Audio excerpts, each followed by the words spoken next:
죽기 2달 전 엄마가 찾아왔다.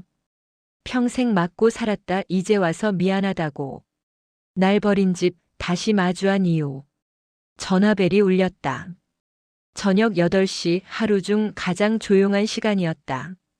일도 사람도 다 끝내고 혼자 밥을 먹던 순간 화면에 뜬 번호는 저장되지 않은 번호였다.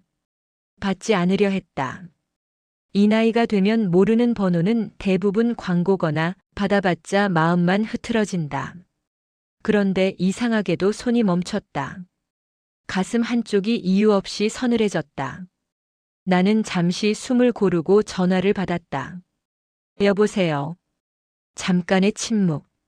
그리고 아주 오래된 다시는 듣지 않겠다고 마음먹었던 목소리가 흘러나왔다. 나야. 그 한마디에 숟가락이 바닥으로 떨어졌다.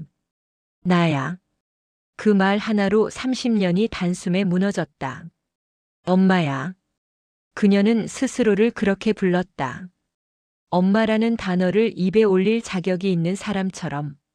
나는 아무 말도 하지 못했다. 목이 막힌 게 아니라 할 말이 없었다. 그 사람은 나를 버리고 간 아버지가 떠난 뒤 매일 나를 때리던 여자였다. 아버지는 어느 날 아침 출근한다고 나가서는 돌아오지 않았다. 그날 이후 엄마는 변했다. 아니, 어쩌면 그날 이후가 아니라 그날부터 본 모습이 드러난 건지도 모른다. 술에 취해 들어와 내가 조금만 말을 늦게 들어도 손이 먼저 날아왔다. 내 아버지 닮아서 그렇다. 내가 있어서 인생이 망했다. 그 말들은 주먹보다 더 아팠다. 학교에서 맞고 와도 집에서는 더 맞았다. 울면 맞았고 울지 않아도 맞았다. 나는 아주 일찍 배웠다. 집은 안전한 곳이 아니라는 걸. 엄마는 지켜주는 사람이 아니라는 걸. 18살이 되던 해 나는 그 집을 나왔다. 짐도 미련도 없이. 그날 이후 연락은 없었다. 아니, 내가 끊었다. 그리고 지금 30년이 지나 그 여자가 다시 내 이름을 불렀다. 왜 전화했어요? 존댓말이 먼저 나왔다. 아들이 아니라 남처럼. 수화기 너머에서 숨을 고르는 소리가 들렸다. 나 2달이래. 순간 무슨 말인지 이해가 되지 않았다. 병원에서 그러더라. 2달 길면 3달. 시한부. 그 단어가 뒤늦게 머리를 때렸다. 나는 웃음이 나왔다. 헛웃음이었다. 그래서요? 차갑게 말하려 했지만 목소리는 생각보다 떨렸다. 그냥 얼굴 한 번만 보자. 미안하다고 말하고 싶어서. 미안하다고. 30해 동안 한 번도 듣지 못했던 말이었다. 그런데 왜 하필 지금일까? 왜 내가 이제 와서 그 말을 들어야 할까? 전화 잘못 거셨어요. 나는 그렇게 말하고 전화를 끊었다. 그런데도 손이 한참 동안 전화기를 놓지 못했다. 식어버린 밥 위로 눈물이 한 방울 떨어졌다. 나는 그때 알았다. 이 전화는 끝이 아니라 시작이라는 걸.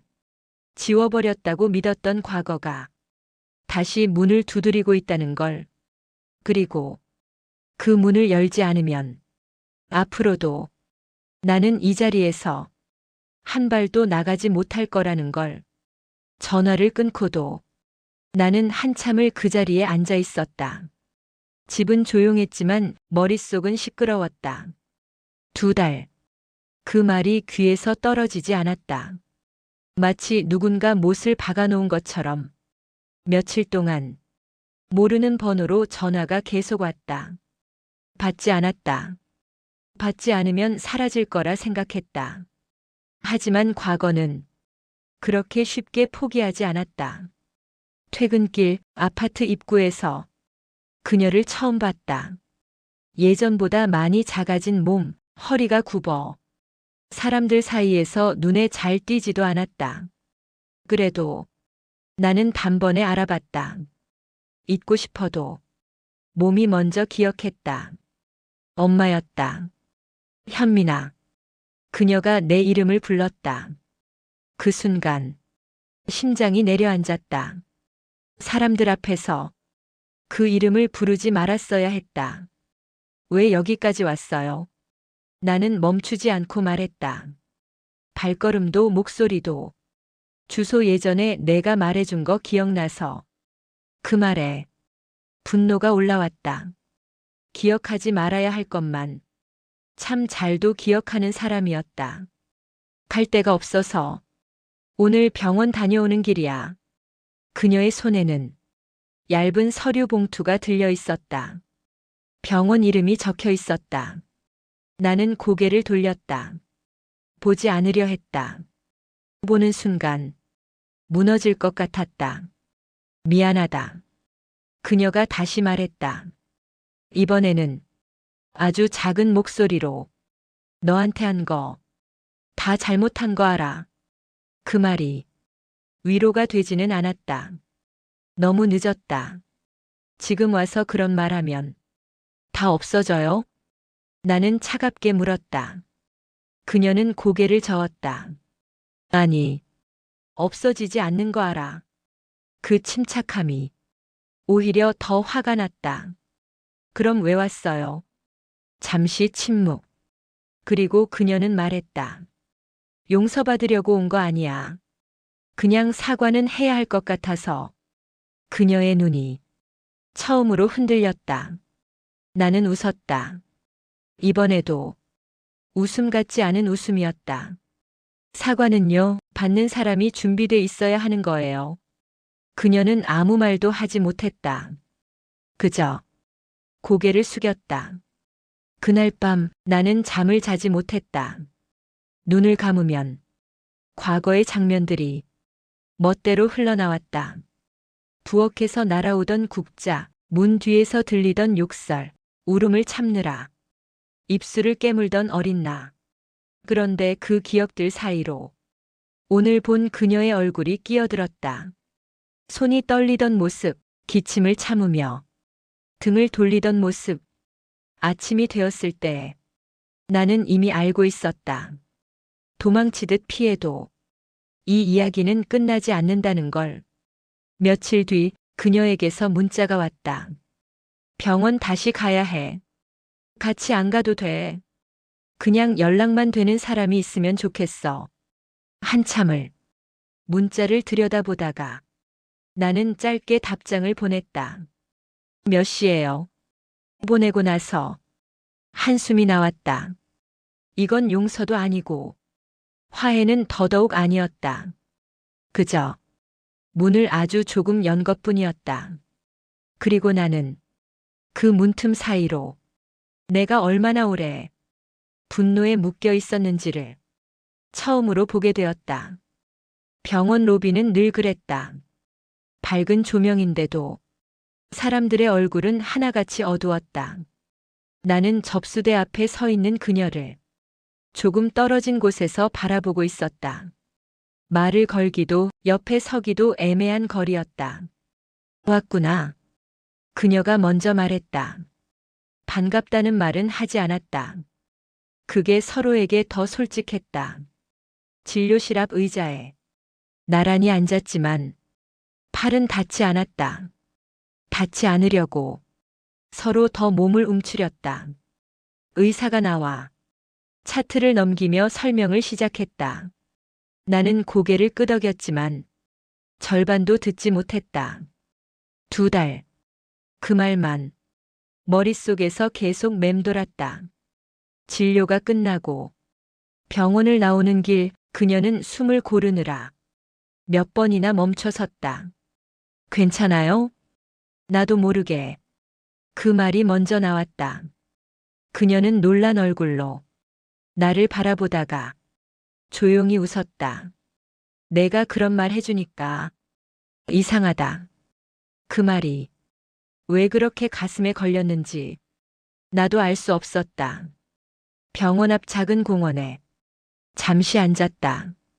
바람이 불어 은행잎이 발치에 떨어졌다. 너 어릴 때 이런 데서 놀았잖아. 그녀가 말했다. 나는 고개를 저었다. 그땐 놀 시간이 없었어요. 그 말에 그녀의 손이 무릎 위에서 움찔했다.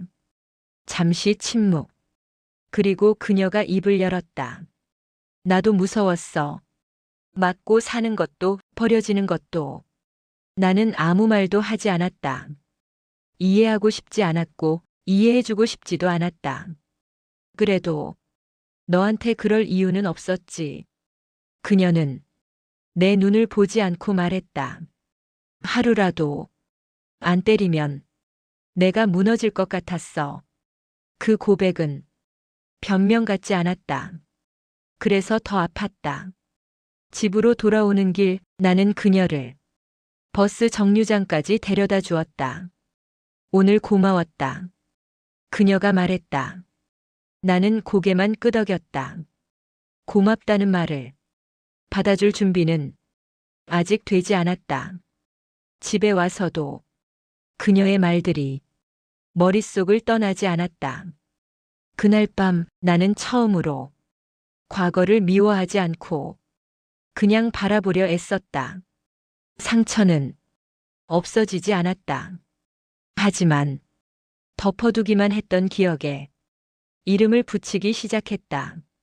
며칠 뒤 그녀에게서 문자가 왔다. 오늘은 혼자 괜찮을 것 같아. 그 짧은 문장이 이상하게 서운했다. 나는 답장을 보내지 않았다. 대신 창밖을 오래 바라봤다. 용서는 아직 멀었지만 적어도 나는 더 이상 도망치지 않고 있었다. 우리는 그렇게 조금씩 아주 조금씩 같은 방향으로 걷고 있었다. 그녀는 갑자기 연락을 끊었다. 문자도 전화도 없었다. 며칠쯤 지나면 괜히 마음이 가라앉았다. 혼자 괜찮다던 말이 자꾸 신경에 걸렸다. 괜찮다는 말은 대개 괜찮지 않다는 뜻이니까. 일주일쯤 지났을 때 병원에서 전화가 왔다. 보호자 연락처가 내 번호로 되어 있다고 했다. 그녀가 쓰러졌다는 말에 나는 한동안 말을 잇지 못했다. 병실 문 앞에서 발이 떨어지지 않았다. 문 하나 사이에 다시 돌아가기 싫은 시간이 가득한 것 같았다. 문을 열자 그녀는 창가에 누워 있었다. 산소 호흡기 소리만 방을 채우고 있었다. 왔냐? 목소리는 거의 들리지 않았다. 그녀는 내가 올 거라 기대하지 않았다는 표정이었다. 왜 연락 안 했어요? 나는 그렇게 말하면서도 그녀의 얼굴을 똑바로 보지 못했다. 귀찮을까봐, 또 밀어낼까봐. 그 말에 가슴이 잠깐 멎었다. 밀어낸 건 사실이었다. 그런데 그 사실을 인정하는 건 쉽지 않았다. 그녀는 침대 옆 탁자에서 작은 봉투 하나를 꺼냈다. 이거 내 거야. 안에는 오래된 사진 한 장이 들어 있었다. 유치원 운동회에서 내 손을 잡고 서 있는 젊은 엄마와 어린 나. 나는 그 사진을 본 기억이 없었다. 저런 날도 있었네요. 내 말에 그녀는 눈을 감았다. 그때는 너 웃게 하는 게 세상에서 제일 좋았어. 그 말이 거짓이었는지 아닌지는 중요하지 않았다. 이미 너무 많은 시간이 지나버렸다. 그 이후로 난 매일 후회했어. 처음 듣는 말이었다. 후회라는 단어를 그녀에게서 듣게 될 줄은 몰랐다. 용서 안 해도 돼. 그냥 내가 잘못했다는 건 알아줬으면 해. 그녀는 부탁하듯 말하지 않았다. 그게 오히려 더 무거웠다. 병실을 나서며 나는 뒤돌아보지 않았다. 돌아보면 마음이 흔들릴 것 같았다. 집으로 돌아오는 길 사진을 꺼내 한참을 바라봤다. 웃고 있는 어린 내가 낯설었다. 그날 밤 나는 처음으로 엄마를 미워하는 마음과 불쌍해하는 마음이 같은 자리에 있다는 걸 인정했다. 둘 중 하나만 선택하지 않아도 된다는 걸 그제야 알았다. 그리고 그녀의 시간이 생각보다 많지 않다는 걸 부정할 수 없게 되었다. 이제 남은 시간은 서로를 바꾸기엔 짧고 진실을 마주하기엔 너무 빠르게 흐르고 있었다. 그녀는 그날 이후로 자주 아팠다. 좋아졌다 나빠지기를 반복했고 몸은 눈에 띄게 말라갔다. 나는 병원에 매일 가지는 않았다. 그렇게까지 가까워질 용기는 아직 없었다. 하지만 이틀에 한 번은 꼭 얼굴을 보러 갔다. 그 정도 거리가 지금의 나에게는 최선이었다. 병실에 들어서면 그녀는 늘 창밖을 보고 있었다. 누군가를 기다리는 표정이 아니라 그냥 시간을 보내는 얼굴이었다. 오늘은 어때요? 형식적인 질문이었다. 그런데도 그 말이 입에서 나올 때마다 가슴이 묘하게 아팠다. 어제보단 낫다. 그녀는 늘 그렇게 대답했다. 어제보다 나은 오늘을 하루하루 만들어가고 있었다. 나는 병실 의자에 앉아 말없이 과일을 깎았다. 사과 껍질이 길게 이어질수록 이 시간이 끊어지지 않기를 바라는 마음이 조금씩 생겼다. 내가 이렇게 와주는 것만으로도 나는 충분해. 그녀가 말했다. 그 말 너무 큰 기대하지 마세요. 나는 칼을 멈추지 않은 채 말했다. 내가 할 수 있는 건 이 정도예요. 그녀는 고개를 끄덕였다. 거절해도 이제는 상처받지 않는 얼굴이었다. 어느 날은 그녀가 갑자기 물었다. 내가 나 닮아서 이렇게 말 없는 거니? 나는 대답하지 않았다. 닮았다는 말이 기분 나쁘기도 이상하게 부정할 수 없기도 했다. 어릴 땐 내가 나를 많이 봤지. 그녀의 목소리는 기억을 더듬듯 느렸다. 그래서 더 미웠을 거야.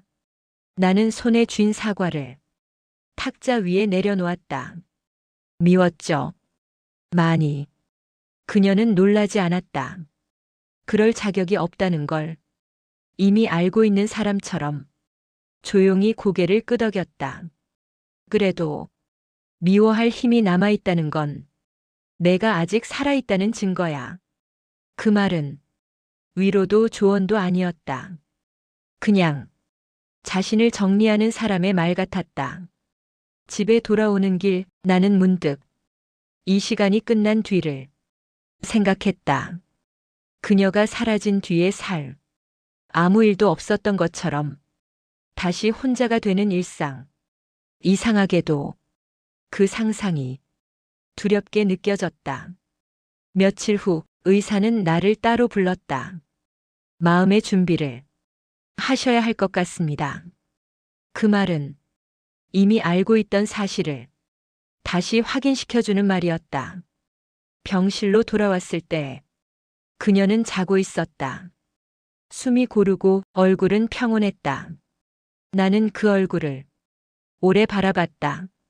맞던 기억보다 이 얼굴을 더 오래 기억하고 싶다고 처음으로 생각했다. 그날 밤 그녀가 깨어나 조용히 말했다. 내가 없어진 뒤에도 내 인생은 계속 가야 해. 나는 웃었다. 그 말 지금 할 필요 없어요. 지금이 아니면 못할 것 같아서. 그녀의 눈에는 눈물이 없었다. 이미 많이 흘려버린 사람의 눈이었다. 내가 내 인생을 망쳤다고 생각하지 마. 나는 대답하지 않았다. 그 질문에는 아직 답이 없었다. 다만 분명해진 게 하나 있었다. 용서가 갑자기 생기는 감정은 아니라는 것. 그건 결심도 선택도 아니었다. 그저 함께 견뎌낸 시간만큼 조금씩 형태를 갖추는 것이었다. 그리고 나는 지금 그 과정이 한가운데에 서 있었다. 그녀의 시간이 손에 잡힐 듯 줄어들수록 내 마음속 미움도 조금씩 자리를 바꾸고 있었다. 아직 말할 수는 없지만 부정할 수는 없었다. 나는 도망치지 않고 남아 있었다. 그녀는 거의 말을 하지 않게 되었다. 눈을 뜨고 있는 시간도 하루에 몇 시간 되지 않았다. 병실에 들어가면 나는 먼저 의자를 끌어당겼다. 앉는 소리가 괜히 크게 들렸다. 왔어요. 대답은 없었지만 눈꺼풀이 미세하게 움직였다. 그걸로 충분했다. 나는 그날의 날씨를 이야기했고 병원 앞에 핀 꽃 이야기를 했고 아무 의미 없는 말들을 이어갔다.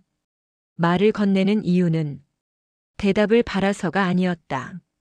침묵이 너무 무거웠기 때문이다. 어느 순간 나는 그녀의 손을 잡고 있었다. 의식적으로 한 행동이 아니었다. 손이 차가워져 가는 걸 그제야 느꼈다. 아직 있어요. 그녀의 입술이 거의 보이지 않게 움직였다. 나는 고개를 끄덕였다. 그 말이 부탁인지 확인인지 구분할 수 없었다. 네. 그 한마디가 내가 할 수 있는 전부였다. 밤이 깊어 병실에 불이 어두워질 때까지 나는 자리를 지켰다. 시간은 이제 숫자로 세지지 않았다. 호흡 소리 하나, 기계의 작은 경고음 하나가 전부였다. 그녀가 잠시 눈을 떴다. 나를 바라보려 했지만 시선이 흔들렸다. 미안. 그 말이 분명 마지막이었다. 나는 아무 대답도 하지 못했다. 용서라는 말은 아직 내 것이 아니었다. 하지만 손을 놓지는 않았다. 그날 새벽 기계음이 길게 울렸다. 의사는 조용히 고개를 숙였다. 그 장면은 생각보다 담담했다. 울음은 오지 않았다. 눈물은 한참 뒤의 일이었다. 병실을 나서며 나는 뒤돌아봤다. 침대 위에는 이제 더 이상 아무 말도 하지 않는 사람이 누워 있었다. 그녀가 떠났다는 사실보다 내가 끝까지 남아 있었다는 사실이 이상하게 크게 느껴졌다. 장례식은 조용했다. 아는 사람도 기억하는 사람도 많지 않았다. 나는 상주석에 앉아 종일 같은 방향만 바라봤다. 누군가가 물었다. 힘드시죠? 나는 고개를 저었다. 괜찮습니다. 그 말은 거짓도 진실도 아니었다. 그날 밤 집으로 돌아와 사진 한 장을 꺼냈다. 운동회 날 손을 잡고 있던 그 사진. 나는 사진을 천천히 접어 서랍 맨 안쪽에 넣었다. 그리고 처음으로 마음속으로만 말했다. 잘 가요. 그게 지금의 나에게는 할 수 있는 전부였다. 용서는 말보다 늦게 오는 것이었다. 그리고 나는 그것을 기다리기로 했다. 장례가 끝난 뒤 집은 더 조용해졌다. 원래 혼자 살던 공간인데도 비어있는 느낌이 유난히 컸다. 나는 며칠 동안 아무도 만나지 않았다. 회사에도 휴가를 냈고 전화도 받지 않았다. 슬픔 때문이라고 말하기엔 정확하지 않았다. 울고 싶은데 울 이유를 정리하지 못한 상태였다. 아침에 눈을 뜨면 가장 먼저 병실의 냄새가 떠올랐다. 소독약 냄새와 차가운 공기, 그리고 손에 남아있던 온기. 나는 그 손을 끝까지 놓지 않았다는 사실을 계속 떠올렸다. 그게 내가 할 수 있었던 최대치였다는 걸 스스로에게 설명하듯 되뇌었다. 어느 날 그녀가 살던 집을 정리하러 갔다. 문을 여는 순간 오래된 공기와 함께 기억들이 쏟아져 나왔다. 벽에 남은 자국, 닳아버린 문손잡이, 부엌 구석에 놓인 낡은 의자 하나. 그 의자에 한참을 앉아 있었다. 맞던 기억보다 맞고 나서 아무 말도 하지 않던 침묵이 떠올랐다. 그 침묵이 얼마나 길었는지, 얼마나 무서웠는지 이제야 알 것 같았다. 서랍을 정리하다 봉투 하나를 발견했다. 내 이름이 적혀 있었다. 봉투 안에는 짧은 편지 한 장과 통장 사본이 들어 있었다. 편지는 단출했다. 미안하다. 끝까지 말로 다 하지 못한 것들, 그래도 내가 와줘서 고마웠다. 너는 내 인생에서 유일하게 잘한 일이었다. 문장은 서툴렀고 글씨는 떨려 있었다. 나는 그 편지를 여러 번 접었다 펴기를 반복했다. 눈물이 그제야 나왔다. 참고 있던 게 아니라 이제야 흘러도 되는 순간이 온 것처럼. 통장은 큰 돈은 아니었다. 아마도 그녀가 남길 수 있는 전부였을 것이다. 나는 통장을 다시 봉투에 넣었다. 쓰지 않을 생각이었다. 그건 돈이 아니라 마음이었으니까. 집을 나서기 전 나는 방 한가운데 서서 작게 말했다. 이제 괜찮아요. 누구에게 하는 말인지 굳이 구분하지 않았다. 그날 이후 나는 예전처럼 살아가기 시작했다. 아침에 출근하고 저녁에 밥을 먹고 주말엔 혼자 산책을 했다. 달라진 게 있다면 분노를 억지로 눌러두지 않는다는 것. 미워할 때는 미워하고 그리울 때는 그리워했다. 그리고 어느 순간부터 엄마라는 단어를 떠올려도 주먹이 쥐어지지 않았다. 대신 숨을 한 번 깊게 쉬게 됐다. 용서는 큰 선언이 아니었다. 무릎 꿇고 말하는 장엄한 장면도 아니었다. 그건 어느 날 문득 과거를 떠올려도 자신이 다치지 않는 상태였다. 나는 아직도 완전히 잊지 못한다. 그리고 잊을 생각도 없다. 다만 그 기억 위에서 살아갈 수 있게 되었다. 그녀는 나를 아프게 했고 나는 그 아픔 속에서 어른이 되었다. 그 사실을 이제는 부정하지 않는다. 집으로 돌아오는 길 노을이 지고 있었다. 하늘이 천천히 어두워지는데도 이상하게 무섭지 않았다. 나는 걸음을 멈추고 하늘을 올려다봤다. 그리고 처음이자 마지막으로 마음속으로 말했다. 용서해요. 그 말은 그녀에게 닿지 않아도 괜찮았다. 이미 나에게 도착해 있었으니까. 이것으로 이야기는 끝난다. 그러나 삶은 계속된다.